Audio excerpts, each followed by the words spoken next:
John Lithgow about a family which bumps into a strange creature while camping. And Michael's up first now with his review of Harry and the Hendersons.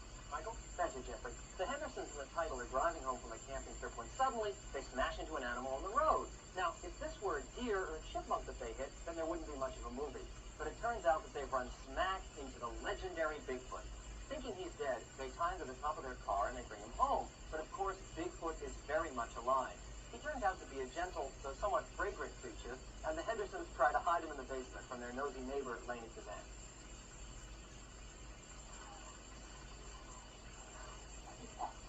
Now,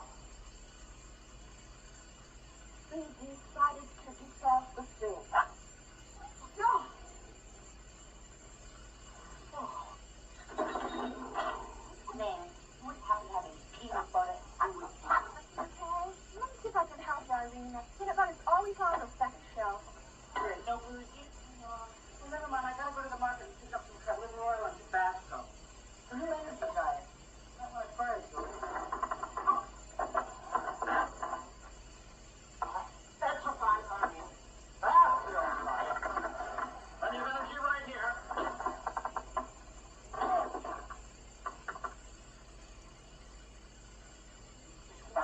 Exactly. No sense hanging around breathing it. Thank you for taking care of Rhubarb. Ernie's experiment for his science class. He's got one of those, gerbils. Well, oh, it's so cute. Only, it's more like, Hamster. you're only bigger. And it's always hungry. Despite his attempts to redecorate their kitchen, the whole family becomes deeply attached to the hairy beast, and they soon are calling him Harry. But they're not sure what to do with him. So Papa Henderson, played by John Lithgow, goes off to talk to a crusty old expert on Bigfoot, played by Don Amici. All this, I just need a few answers. Vital facts that could prevent an unnecessary and tragic end for the big fellow. I have a friend, a man named Jack, and say there was this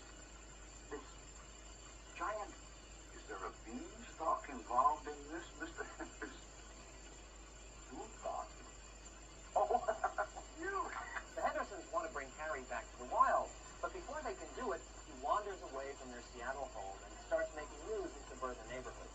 Papa Henderson is desperate to find him because he's increasingly worried that this friendly creature may get hurt by frightened humans who don't understand him.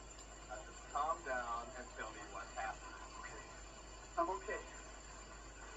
I brought my poor 10-speed to a complete stop, like I always do at sight. When out of nowhere, this humongous hairy thing is standing right in front of me, growls. These enormous fangs and these giant hands. Grab my face. What?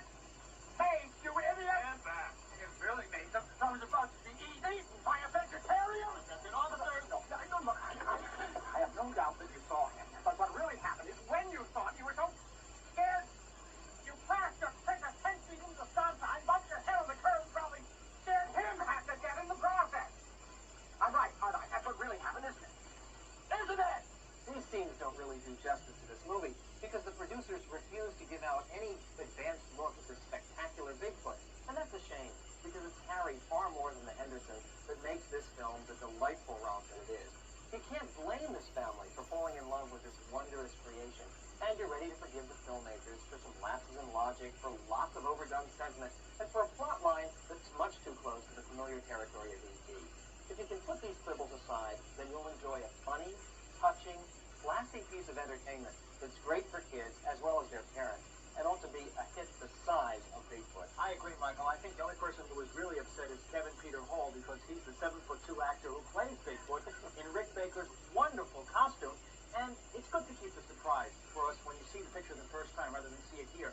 Seeing a Bigfoot in this movie is a delight. This is a wonderful family movie. Partially what the movie is about restoring your sense of wonder, and it does that very effectively. I think we should also mention that this is a film from the Amblin Entertainment, which is the production company of Steven Spielberg. And obviously the whole strategy of attempting to withhold a look at the monster until you actually go pay your money at the theater is the same strategy that worked so well with E.T. A little bit too much similarity in some of the plot with E.T., particularly at the ending, but it's a small price to pay. Yeah, It's such a wonderful movie. But it'll also appeal to the kids who were too young when E.T. came along. After all, it's been at least 4 years now, like 3 or 4 years. But not only that, this movie teaches you that you can't always judge people, or animals for that matter, by their outward appearances. The father changes.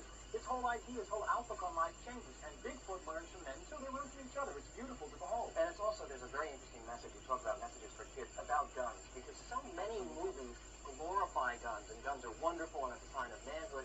And here you come to see those guns and the rifles that people are very crazy about when they're worried about Bigfoot. You come to see it from Harry's point of view. It's very threatening, very dangerous, actually kind of malign. And that's actually a very interesting thing to be teaching in a movie. And speaking of danger, the real danger here, the most dangerous animal, is man himself. There's a sinister, in a subplot, a sinister hunter who's tracking down Bigfoot, and it really works dramatically, too. And that hunter is played by an actor named David Suchet, who is terrific. He does a French-Canadian accent. He's a master of accents, apparently. I couldn't believe he wasn't a real French-Canadian. And John Lithgow, I've not seen John Lithgow do light comedy before, and he's terrific. He's a natural with it. Even the way he was standing in that scene that we saw, with his feet like this, he looks like a big, goofy kind of lovable character.